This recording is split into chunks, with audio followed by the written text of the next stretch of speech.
దేవీ నవరాత్రులు 5వ రోజు మహాలక్ష్మీదేవికి క్షీరాన్నం నైవేద్యం. 1 కప్పు బియ్యం తీసుకుని శుభ్రంగా కడిగి ఒక అరగంట నానబెట్టి చెట్టుకోవాలి. గ్యాస్ వెలిగించి గిన్నె పెట్టి మనం ఏ కప్పుతో బియ్యం తీసుకున్నామో ఆ కప్పుతో 6 కప్పుల పాలు పోయాలి. పాలు సిమ్లో కాగుతూ ఉంటాయండి. వేరే గ్యాస్ మీద ఒక బాండీ పెట్టాలి. 2 టేబుల్ స్పూన్ల నెయ్యి వేసి కొన్ని జీడిపప్పులు కొన్ని కిస్మిస్లు వేయించుకుని ఒక బౌల్లోకి తీసి పెట్టుకోవాలి.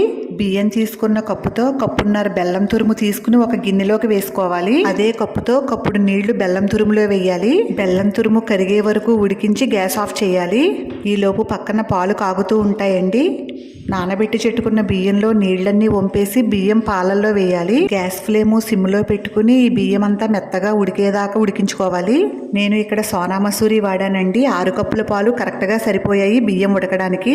ఇలా మెత్తగా ఉడికిన తర్వాత గ్యాస్ ఆఫ్ చేసేసి ఉడికించి పెట్టుకున్న బెల్లం పానకం క్షీరాన్నంలో కలపాలి. 2 టేబుల్ స్పూన్ల నెయ్యి, 1 టీ స్పూన్ యాలకుల పొడి, వేయించిన జీడిపప్పు కిస్మిస్లు వేసేయాలి. ఇవన్నీ బాగా కలిపి క్షీరాబ్ది కన్యకు క్షీరాన్నం నైవేద్యం పెట్టండి.